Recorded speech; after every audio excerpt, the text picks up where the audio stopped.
अस्सलाम वालेकुम जी। कुछ दानिश्वर ये कह रहे हैं कि पाकिस्तान महफूज मुल्क है और यूएई गैर महफूज।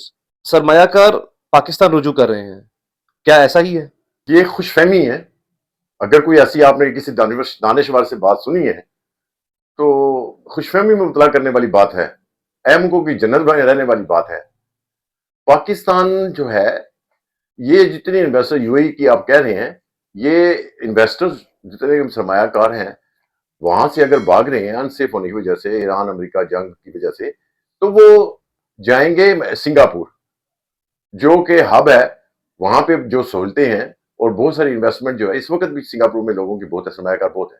उसके बाद मगरबी मालिक, और उसमें स्विट्जरलैंड भी है, मगरबी मुल्क भी को हो सकता है। पाकिस्तान में इन्वेस्टर हैरान कुन है, मुमकिन नहीं है बल्कि नामुमकिन है। 3-4 वजूहत बता देता हूं। पहली बात तो ये है कि यहाँ पे लॉ एंड ऑर्डर का मसला है। पिछले 20-25 साल से हम दहशतगर्दी में कम से कम 90,000 सिविलियन शहीद कर बैठे हैं और आए दिन धमाके होते हैं। ना मस्जिदें महफूज है, ना बारगाह है, ना कचहरी।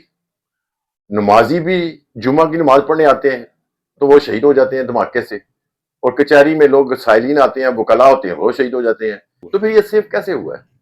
सेफ तो नहीं है। ठीक है, आपकी दानिश्वर की जो बात आप कर रहे हैं कैसे सेफ है।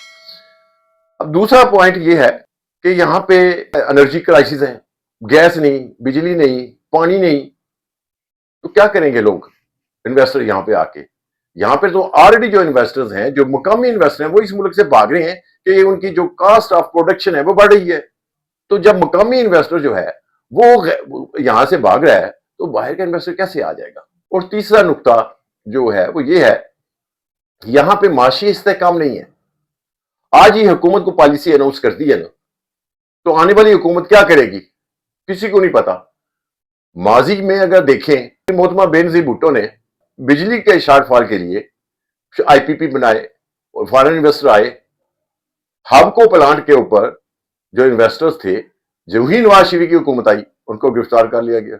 इसी तरह नवाज शरीफ साहब ने मोटरवे का मंसूबा शुरू किया जो कि 4 लेन पे था, और टोटल एक तरफ वन साइड का 4 और 8 लेन का। और मोहतरमा बेनजीर भुट्टो आई दोबारा तो वो भी 6 लेन पे कर दिया गया 8 लेन से। उसमें भी बड़ी गड़बड़ हुई, इनसिक्योरिटी हुई इन्वेस्टर्स को। उसके बाद परवेज मुशर्रफ साहब ने एक सीएनजी स्टेशन बनाने की तरगीब दी गई।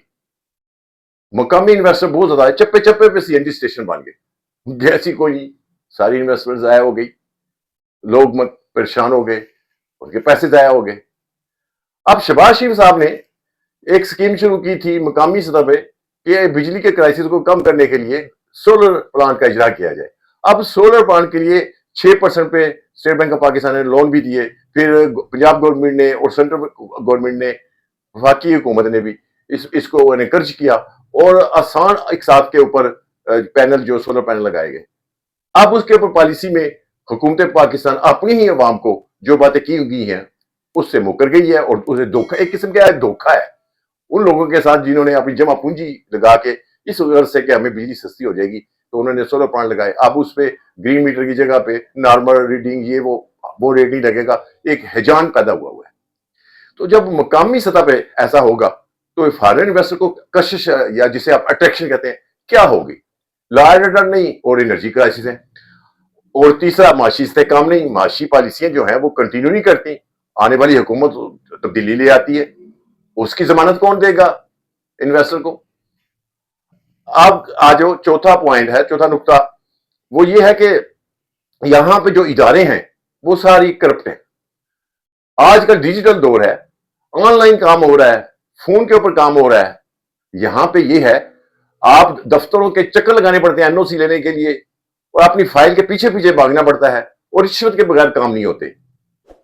तो जो फॉरेन का इन्वेस्टर जो इस बात पे कॉल के ऊपर या डिजिटल सिस्टम के जरिए अपनी सारी जो हासिल करता है, वो जो यहां पे धक्के हैं, वो कैसे यहां पे इन्वेस्टमेंट करेगा?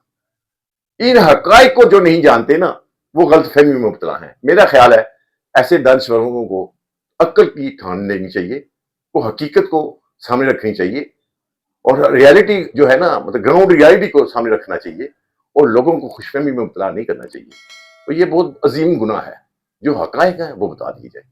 ٹھیک ہے نا. السلام علیکم.